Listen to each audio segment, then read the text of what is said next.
like last time, since you speak very good French, we'll start in French and then we go in English.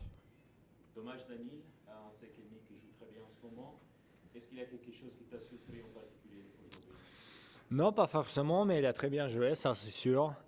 La seule chose qui est dommage pour moi, et ça le regarde pas bien sûr, c'est que ça arrivait en premier match, le match contre lui, parce que là il est en forme, il est, allez, pour pas exagérer, mais parmi les 10, 15 meilleurs joueurs mondiaux, donc il doit être tête de série, mais ça prend du temps de regagner les points.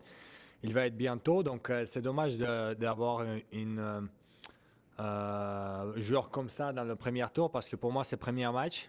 Et même si j'ai pas mal joué, j'ai raté quelques coups dans les moments importants, quelques revers, quelques coups droits où c'est l'habitude de terrain, l'habitude de tournoi. Mais ça ne veut pas dire que je regagne un autre jour. Mais ouais, c'est dommage que c'était pas même juste un tour d'après.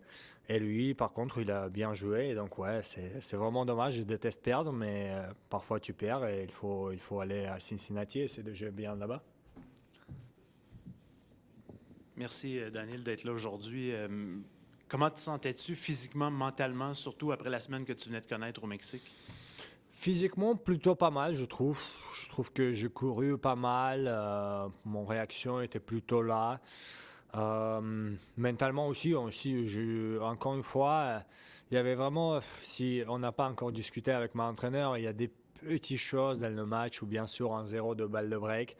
Les deux, je pouvais retourner mieux. Deuxième, il fait ace, je pouvais aller là-bas, mais bon, j'ai pensé qu'il va servir coup droit, il a servi revers. C'est aussi ça parfois le tennis et je perds le match.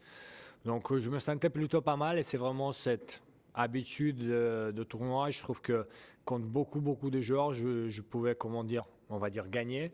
Et contre Nick qui est en ce moment-là en forme, j'ai pas réussi aujourd'hui. Salut Daniel. Après le premier set, tu l'as emporté au tie-break. Deuxième set, comment tu as vu le deuxième set? Parce que Kyrgios est revenu en force, tu as brisé dès le départ. Est-ce que tu sens que c'est là que le match a tourné? C'est sûr que quand tu gagnes au tie-break, toujours ça peut être vraiment bien si tu commences bien le set. Tu peux avoir des occasions assez rapides et c'est ce que j'essaie de faire d'habitude. Premier jeu, j'ai vraiment pas si bien joué. J'avais fait quelques fautes et lui a fait quelques bons points. Et bon, le break, il est là. Et bien sûr, ça le remet tout de suite parce que avec Nick, tu sais jamais si tu lui mets la pression non-stop. Il peut, j'ai l'impression, craquer. Et peut-être pas parce que il a fait finale de Wimbledon. S'il craque facile, il l'aurait pas fait. Mais on ne peut pas savoir parce que je perdu mon break tout de suite. Donc, bien sûr, ça lui donne du confiance. Et il se dit, putain, désolé. si je sers bien, je remporte la deuxième. Il y a la troisième set à jouer. Donc, c'est vraiment dommage. Mais c'est là encore où, peut-être un peu plus loin dans le tournoi, j'aurais pas fait ça. Et même, on ne peut pas savoir. Peut-être j'aurais fait le même et j'aurais perdu avec le même score. Bonjour Daniel, Simon de la presse canadienne. Quand que tu joues contre Nick, tu connais son style. Est-ce que c'est une bataille aussi mentale parce qu'il fait un petit peu de folie, le service, la cuillère? Est-ce que c'est dur de garder aussi le focus quand tu joues contre lui? Pour moi, c'est plutôt, bien sûr, je pense que ça dépend surface, moment, tournoi, dans quel tu es mentalement. Moi, là, mentalement, j'étais bien. Donc, et surtout, j'ai envie de dire, aujourd'hui, j'ai le pas senti trop à faire le show. Il a fait une fois service à la cuillère, mais à 40-0. Donc, ça va, quoi. S'il n'aurait pas fait ça à 30-40, je pense que j'aurais été content. Ça pouvait me donner une possibilité de parier sur un ace au moins. Mais oui, donc effectivement, parfois ça peut être un peu dur mentalement, mais là aujourd'hui, il n'y avait pas ça, quoi.